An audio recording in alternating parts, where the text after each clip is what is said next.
This podcast is brought to you by WRFL, Radio Free Lexington. Find us online at wrfl.fm. Catch us on your FM radio while you're in Central Kentucky at 88.1 FM all the way to the left. Thank you for listening, and please be sure to subscribe.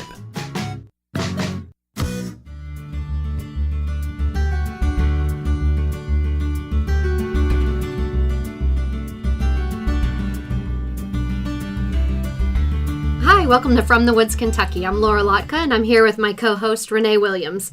And today in studio, we have Dr. Ellen Crocker and Dr. Carmen Agouridis. Thank you guys very much for coming in today. Now, Dr. Agouridis is an Extension Associate Professor in Biosystems and Agricultural Engineering, and Dr. Ellen Crocker is in Forestry Extension in the Department of Forestry and Natural Resources. So thank you all for coming in today, and today we're going to be talking about the Kentucky Master Naturalist Program. So get started and tell us what it is. Sure. So the Kentucky Master Naturalist Program is something that we developed here at the University of Kentucky, largely through the Cooperative Extension Service. And the program is really designed to develop a corps of trained volunteers to help advance education, outreach, those type of efforts related to the conservation and management of Kentucky's natural resource areas. And the program, when we piloted this fall of 2018, we did it through two avenues. One was a 4-credit course at the University of Kentucky, so our undergraduate students can enroll and take that course. The other was through the Cooperative Extension Service, and we did that in Jefferson County. So that was the agent there. Wayne Long was the one that we piloted that with. So can any Cooperative Extension Office, because we have one in each county, can they participate in this? They do. That's an excellent question. And we get lots of calls about this program from different agents who are interested in it in their county. So the closest model I would suggest to think about is the Master Gardener. So in each county, they have a Master Gardener program. The agent, they are usually the horticulture agent, helps administer that program. What we're doing is developing the curricula for that program, helping develop the text that will go with that program, and then working with the agents. So those agents will go through the training of the program themselves, along with members of their county or areas that want to come in there. And once we start to build a critical mass, so to speak, of trained participants, then we're looking to start to develop chapters. So your answer is yes, different counties can have these programs. Mm-hmm. What we're looking to do upcoming is to have one in Fayette County, more the central Kentucky area, because we've received a lot of interest in that. And we're also trying to decide what's the second county we would like to go into this year, because we've also received a lot of interest in the northern part of the state, the eastern, and the western. Mm-hmm. And we also have some limitations on our time to get out there and do those trainings. So is each training targeted to that county or counties around, or what kind of topics are you talking about? So there's a really wide range of topics that are going to be addressed by this program. And the idea isn't to give anyone a kind of really in-depth, comprehensive understanding of being a naturalist, but to make sure everyone shares a kind of common core material for people who are going to be Kentucky Master Naturalists, going to be participating in programs wherever it is that they live, whether that's with doing outreach programs, talking with members of the public, helping with research. So as a part of that, we've developed a curriculum that has both kind of a series of core topics that everyone in the program, we feel they need to have a solid grasp of in order to go forward, as well as in the future, elective topics to, fill in where people are most interested, what they envision using the most. So the list of core topics we came up with is based on lots of conversations with different stakeholders across the state, whether they're land managers who work in an agency, Fish and Wildlife, Division of Water, Natural Resource Conservation, anybody that kind of played a role in that might want to, parks, anybody that might be taking the volunteers that come out of this program. So can you tell us what some of those topics are? Sure. So we start off with some of our basic ones, like what are some basic ecological concepts. So helping people understand the balance in between ecosystems, things related to the food web, how energy flows through ecosystems. We look at the different ecoregions of Kentucky. So what does it look like if we're in the eastern part of the state, the central, the western, the northern, so people get a feel of the different geology, the different plants, soils, water resources. We spend time looking at entomology. Insects are everywhere. And so we spend time looking at that, botany, geology, water resources. We have archaeology, looking at how humans impacted the landscape. We have things related to health and safety because, as Ellen mentioned, these volunteers are going to be out. A lot of times you're going to be interacting with the public, so it's important to understand what dangers may be present and how to mitigate those dangers. We look at weather, climate. We look at invasive species. Ellen does a great section on that. We do wildlife. So it's, like she mentioned, it's a big, broad aspect of different topics, but it's meant to have everybody have a solid foundation across that area, what is a naturalist. So those would be those topics that they would cover in roughly a 40-hour classroom period. And when I say classroom, our classroom is also the outdoors. So it's not just sitting and looking at a PowerPoint. It's actually getting outside with the experts and getting a chance to ask some more in-depth questions.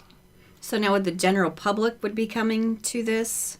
Yeah, the same way as you might a Master Gardener program. So you might take the class in the evenings with your county agent, also having a field trip component of that. And that's different from the class, the more formal class that was taught at UK this past fall and will be again next fall. But the kind of basic framework of having both the in-class material as well as the in-the-field application and experiential learning that we feel needs to happen for that Master Naturalist program. It's just part of being a naturalist, is getting outside and seeing these things in person, not just in the classroom setting. So is there an age that you're targeting? This is, right now, we're looking mostly at adult audiences. And so we have had interest and talked about in the future as we grow, developing a junior Master Naturalist program. You would see with the junior Master Gardener that would target more that upper elementary to maybe middle school, potentially even some high school age. But the program we have right now is really targeted more towards adult learners. And you don't have to have a background in natural resources to be interested in this program. This year we had participants across the gamut from somebody that was an artist, somebody that worked in sales. We've had a lawyer.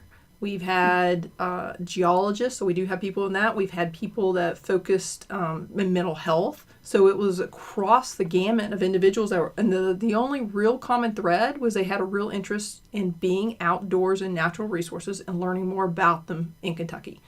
We even had one individual who moved from California and took this class just because he wanted to learn more about Kentucky, the state he moved to. Yeah, and this type of program exists in a lot of other states around the country. They have statewide Master Naturalist programs that are great resources for people who live there to get to know the place that they live, but also for all of the different nonprofits and public lands to have a trained group of volunteers that's really knowledgeable and is able to assist with what they're doing in more of a grassroots type of way. So across the country, this has been proven to be a really popular and successful model, and so it's really exciting to be part of bringing that here to Kentucky. It is, and one of the neat things is Ellen mentioned about the volunteer aspect of it.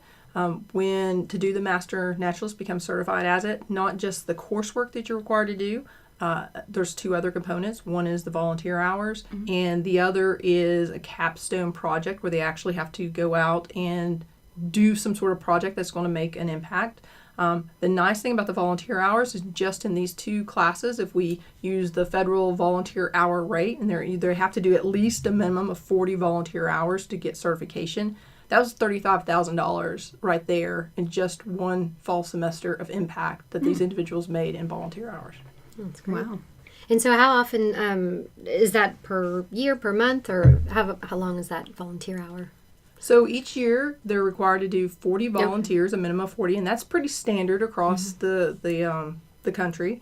And the other thing they're supposed to do is we've been told and probably taught in many of our classes or things that we do, it's lifelong learning. So we don't want you just to do these 40 hours and walk away. We want you to also do advanced training. So they're required to do a minimum of 8 hours of advanced training. So as Ellen was mentioning, you might be really interested, say, in mushrooms. And so maybe you do advanced training in that topic area. So it's something that's going to encourage participants to say, gee, this is what I really find fascinating. I want to learn more about it.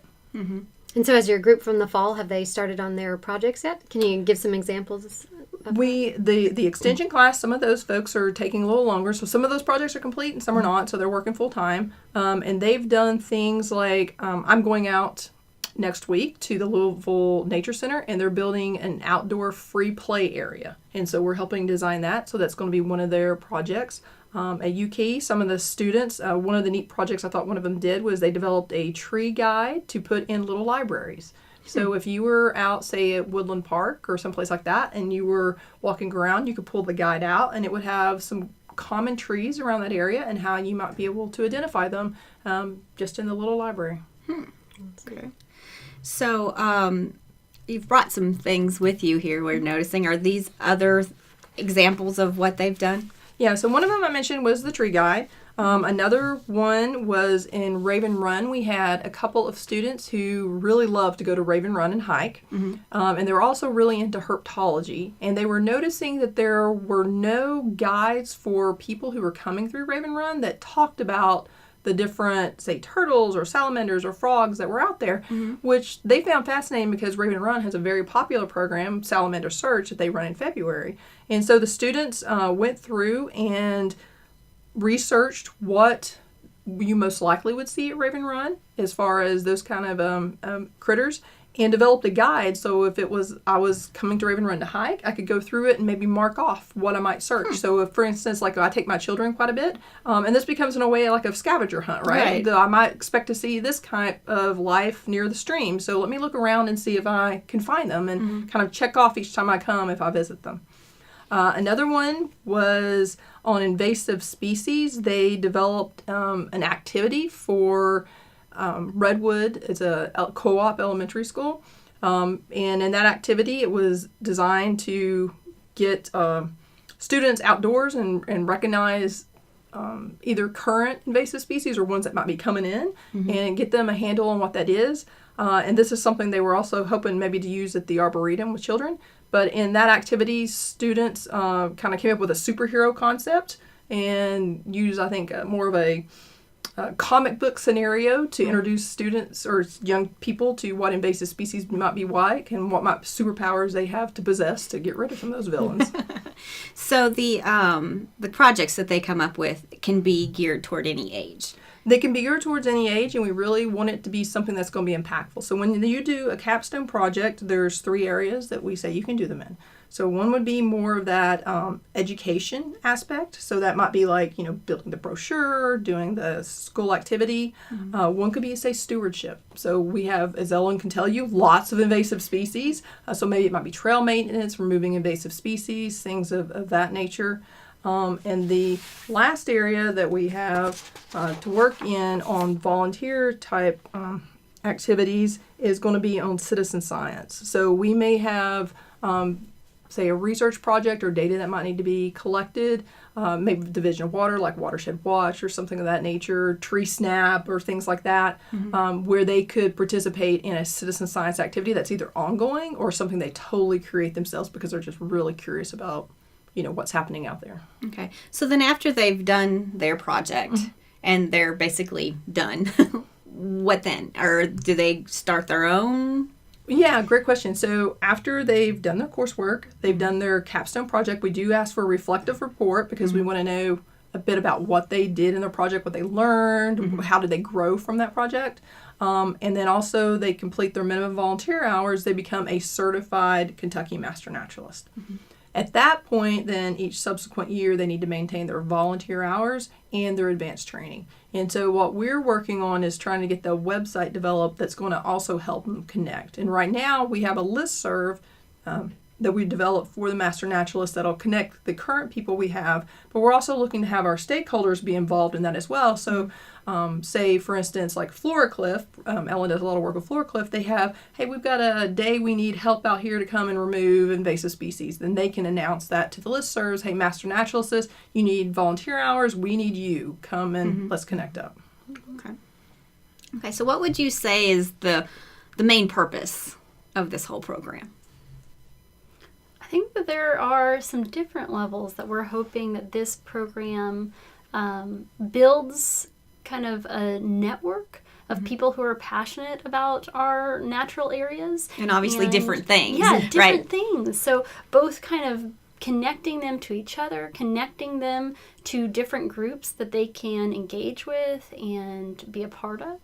I think that those are two really important things, to both just build that network, but also actually improve what we have here through this group of trained individuals who are really passionate about sharing their excitement and their knowledge with others. Long term, and when I say long term, it could be 5-10 years down the road. I would like to see us get to the point where we have an annual meeting or conference where folks can get together that have gone through the Master Naturalist Program or may be interested and share some of the best practices they learned, share some of the challenges, help to do that networking, learn what somebody else is doing and say, oh yeah, that would be a great way to do it. I think Ella makes a great point. Part of this is, one, just being that connective tissue and raising awareness about what's going on in the state and who's doing what. But the other part is actually on the ground making a meaningful impact. And people want to know they made a positive impact, right? Whether you're a senior citizen, you've retired, and you're saying, well, I'm not done. There's a lot more I want to do. Whether you're a young person who's sitting and say, what's my mark on the world going to be like? People want to make a positive impact in that. And I think with this program, we're helping folks channel into a way that they can. You've been listening to From the Woods, Kentucky with co-hosts Renee and Laura. We'll be right back after this short break.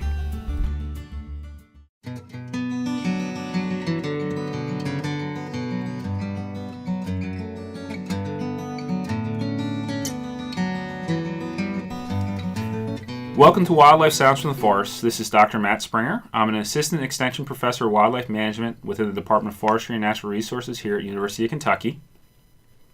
I'm here to teach you a little bit about the animals that live in our forests, especially those here in Kentucky. For those of you who might just be joining us, each week we'll play a wildlife sound from our forest. Here's our sound for this week.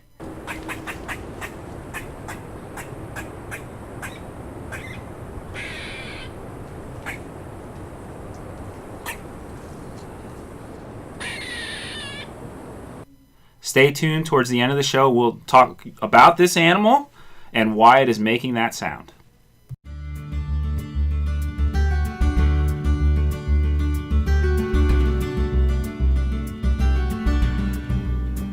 Welcome back to From the Woods, Kentucky. Let's get back to our interview. I think that these opportunities are out there, but it can be hard to know how to get involved. And I think that just in the short time that this program has been going, you have seen tons of interest from the public, and I want to know more about these different things. I've always been interested in nature, but I really want to learn about soil, and I want to learn about different types of plants, and I want to learn how to be a better steward of my environment. So I think that the interest is there, and people are really excited about this. So kind of bring some of that together and giving people the platform and the educational opportunities to learn more about those kinds of things. So if people are interested, where would they go? What's their next step if they like what they hear? Right now, people have largely been emailing me to ask about it. And so my email is my first name, Carmen, Carmen, .Agouridis, so Agouridis at uky.edu. Like I said, we're working on getting the website up. We've got a few database kinks we're working out on that. But that's usually where it kind of comes from. We do have flyers that sometimes we send out to some of the different agents or things like that if they're interested in letting us know, because we're going to probably open registration up in the next few months for our upcoming classes. We're just, like I said, right now trying to finalize the dates. My best estimate is we'll probably start the extension side of it shortly after the 4th of July holiday, largely because daylight savings time is not your friend when you want to go outside, and we want to try to avoid that if we can. And then plus, once the Thanksgiving holiday starts rolling around, people get really busy, and we're going to try to avoid that. They register. What should they expect? They come to class. What would that first class be like? Well, first off, registration, we have a $250 fee for that, and that's to help pay for the supplies and the transport of what we do. And that kind of gives you a clue of how interactive the class is going to be. So you come to the first day of class, besides getting to know each other a little bit on what you do, we'll cover a little bit of what the program is and what you will expect. And we meet at different locations. So, for example, on the one we did in Louisville, sometimes we would meet at the landing to look at archaeology sites. Sometimes we meet at Jefferson Memorial Forest to go look through wildlife. We would be outside the Louisville Nature Center. We've been to the National Weather Center. So it just really kind of varies in each class where we go, with the goal of getting people in the field to where we're talking about. So part of the class may be going through some of the material. A lot of it's going to be doing either some hands-on activities or actually getting outside and walking through with an expert, because then you can see things a little bit differently. And that's what we want you to do. We want to kind of open your eyes to looking at nature in a little different way. When I taught the class at the Louisville Nature Center, I think we spent the first part of the class outside, walking around and looking both kind of at invasive species, what are they doing, why are they a problem, and then looking at some of the invasive species management that had been happening on the property. And then once it got dark, we were up against the clock there. Once it got dark, we went inside and together looked over a bunch of photographs of different invasive species. We talked about why some species are invasive, why that's a problem. We looked at common invasives in this area as well as, globally, the impact that invasive species are happening. Tried to help people be able to identify those themselves, and then talked about resources, where to go if there's something that you aren't sure about, where can you learn more about independently, because we just have that brief period of time together, but where are there more resources, and how does one approach thinking about management? What does that look like? How do you develop your priorities and a strategy that works for you or whatever organization you're working with? And Ellen makes a great point here about resources, and that's one thing throughout every class you get is a lot of additional resources. We recognize in the time we have you on that topic, we are not going to make you a PhD level expert on it. We want to give you a lot of tools and resources that can help you grow and learn. And what was really cool, for example, in the extension classes we would go through, different students within the class will start bringing in other material they had on different topic areas and sharing with each other. So it was really kind of building up everybody's knowledge level and resource level to say, oh, you're really interested in this? Here's a bunch of other things you can go to learn more about that topic and dig deeper into it. How many instructors do you have for the class? A lot. I bet. We have a lot. I was a constant through all of them, so I would be there for all of it, kind of, if nothing else, to help with the community development part of it. And so that's a big part of what we also want the program to be, is community development, helping to build that.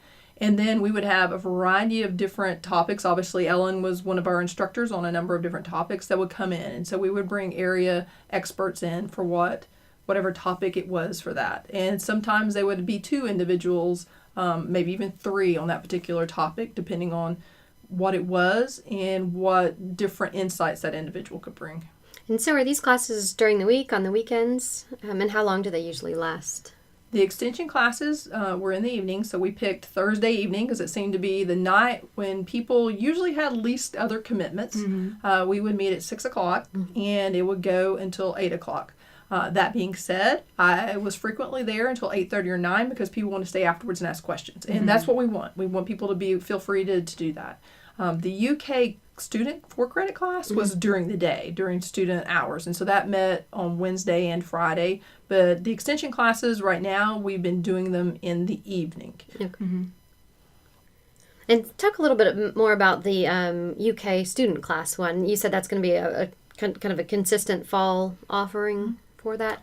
And what's the prefix number, in case we have some students listening for their that. students could be listening Right. wanting to know about this. So right now, it's a special topics in the Natural Resource Environmental Science program. So it's NRE 390. The section number varies each year depending on how that goes. It's a 3-hour credit, 4-credit class. We will be approaching the NRES committee this year to ask them if they would be willing to make it a permanent course, so that number may change. So all students who might be interested can look at the course catalog and FYI, keep up to date.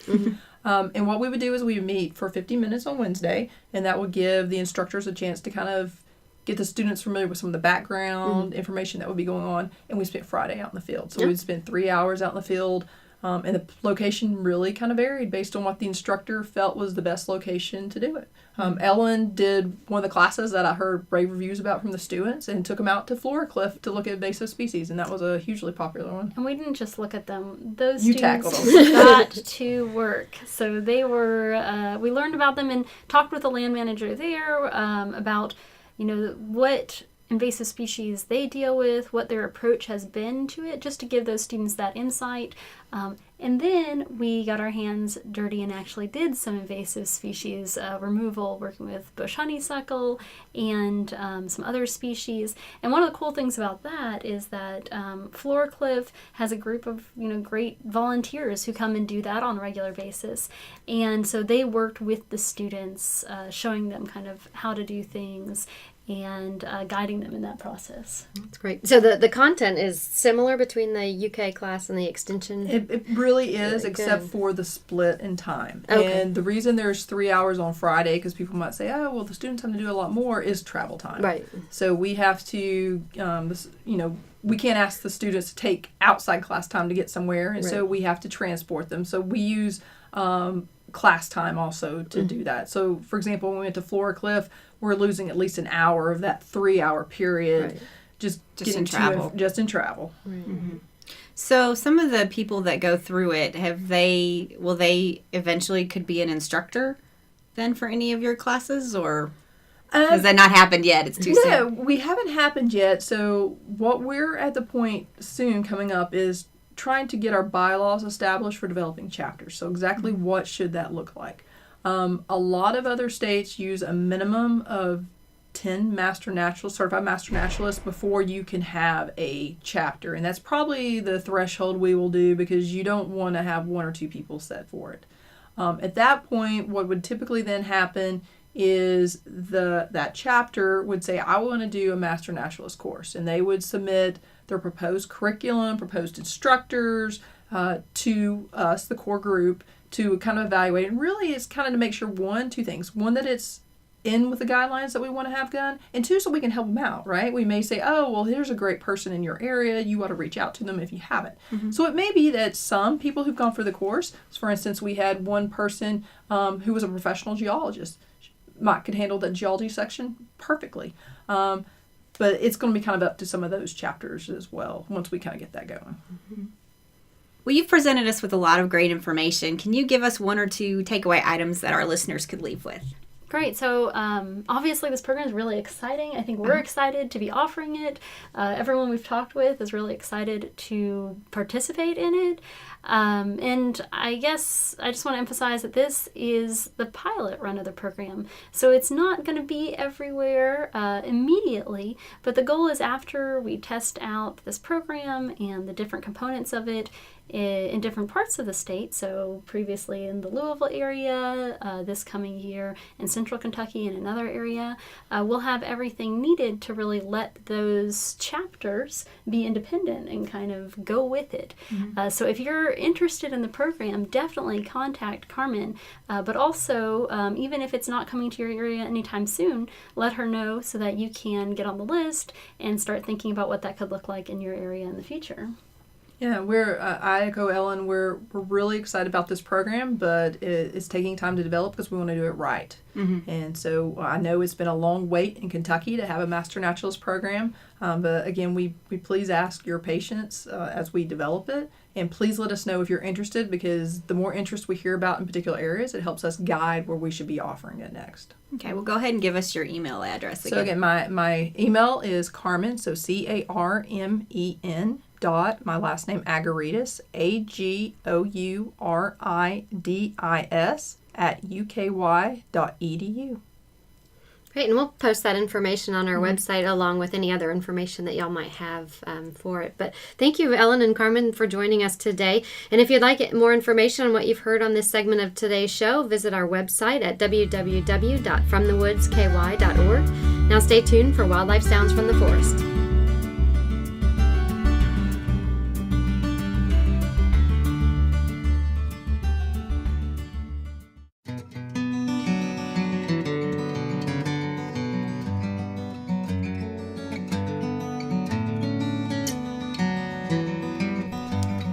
Welcome back to Wildlife Sounds from the Forest. I'm Dr. Matt Springer, Assistant Extension Wildlife Professor in the Department of Forestry and Natural Resources. Before I tell you what that sound was you heard at the beginning of the show, let's play it again for you.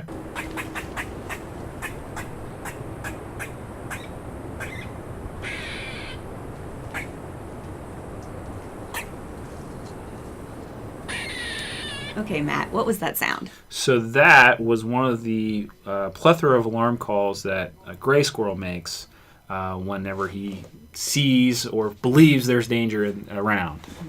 Now, it seems like they make a variety of noises. They do, and squirrels in general actually have a pretty big vocabulary, and we do have 3 different kinds of squirrels in Kentucky. We have gray squirrels, which are what you see running around Lexington area all over the place, and they're obviously, as their name suggests, gray. We also have fox squirrels, which are a more brown or tawny color, bigger than the gray squirrels, have fluffy orangish colored tails. And then we have our nocturnal crazy cousin, the southern flying squirrel, who most people don't even know we have, and we have them in town here in Lexington, and occasionally you'll hear people about having them in their attics. Causing some trouble. So, but yeah, there's a lot of different, we have 3 different species of squirrels, like I said, and they do make a lot of different sounds, usually relating to we're in danger. Oh, okay. So what are some interesting characteristics of the gray squirrel? So let's talk a little bit about gray squirrel behavior. Okay. They're rodents, so they have the ever-growing teeth, and they that really helps them because they eat a lot of nuts, right? So our hard mast and soft mast. But those teeth really help out with those hard masses, those acorns and beech nuts and those things. And that's a lot of people will walk around, they'll hear them chewing on them, right? And most people know, maybe because of lawn issues, that squirrels will bury a lot of those nuts to prepare for winter. And surprisingly, that behavior actually benefits a lot of the squirrels in the area. They don't actually remember everything about like where every nut they bury is. But it's been calculated that about 80 to 85% of the nuts they bury actually get eaten every winter. Which, if you're a tree and you're hoping that those things germinate, not so great. Right. But if you're the squirrel, you're doing pretty good. And there's been some work looking at how the squirrels bury their nuts, where they actually gave gray squirrels different nuts, like almonds and like, so there are different sizes and different nutritional characteristics.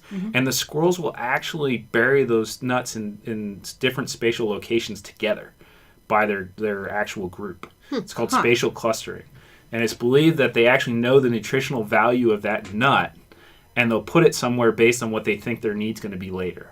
So if they need a fattier nut, they're going to, and it's middle winter, and they know it's going to be cold, they may put it closer to where their nest is, so they don't have to go as far to get it. And they know right away they're going to get what they're looking for in that spot. That's pretty neat. So as far as their nest goes, I know some of them can get pretty big. Yes, they will grab leaves and all kinds of stuff that help insulate them, and they'll basically build a big circle in a tree sometimes in a branch wedge that it depends, and if they can get enough insulation there, they'll stay in there. Otherwise, they probably could get in your attic, where it's much, much warmer. Yeah. So you'll see them in the trees, and they may make multiple nests and use some here and there. Do they reuse their nests? They will. So they may reuse them, but they usually repair them. Oh, okay. Making sure that there's no drafts. Okay. In there. How do they get them to stay up in the trees? I'm not a squirrel.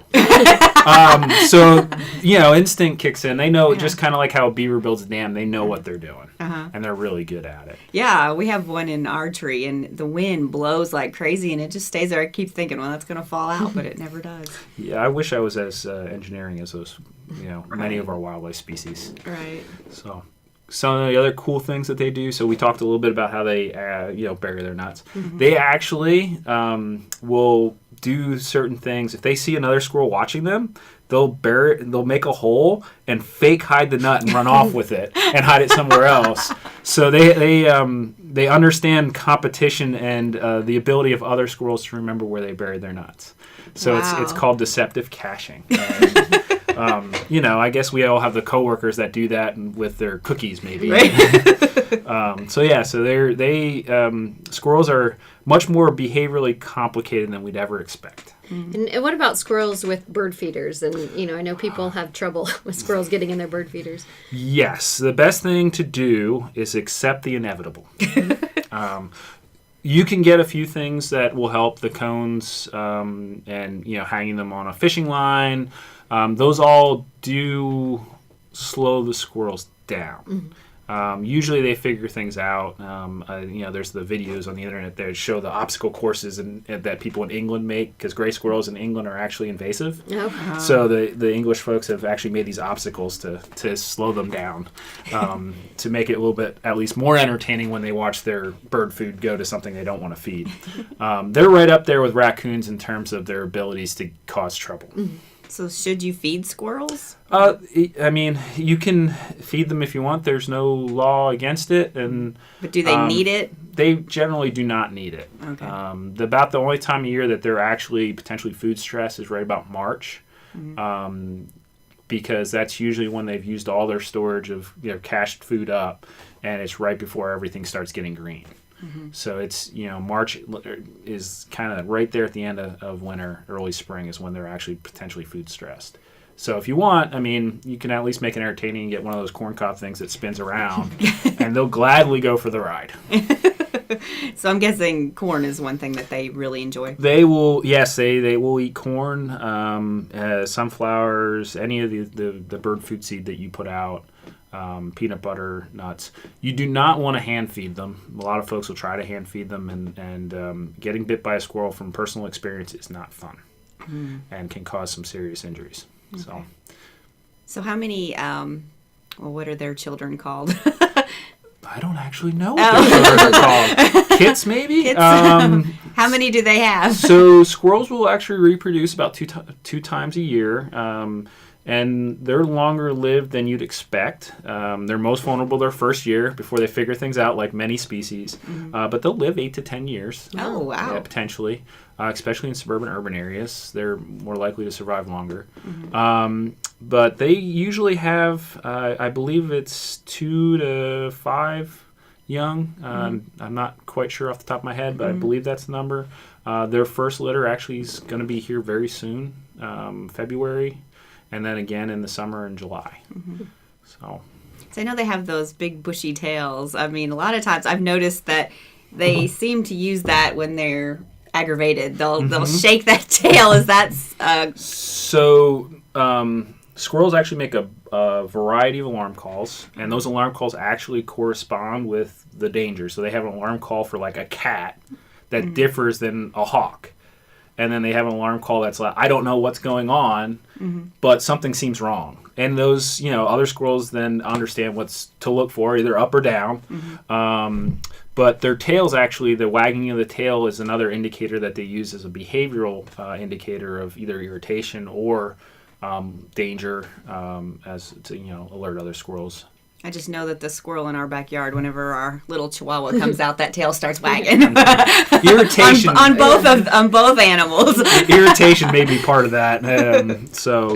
Yes, the tail wagging and noise is all part of a behavioral response to danger. Okay. Well, thank you, Matt, for coming in today. Sure, we greatly appreciate it. All right, thank you for joining us today. You've been listening to From the Woods, Kentucky. If you have any questions about things that you heard on today's show, please visit our website at www.fromthewoodsky.org. This spring, we have a new show schedule. We're going to be on Mondays from 11 a.m. to noon on WRFL 88.1 FM.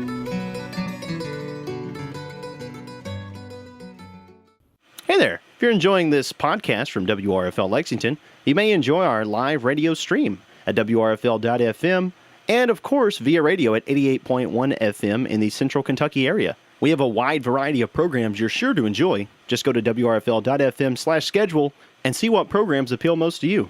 Thanks again for listening to this podcast from WRFL Lexington.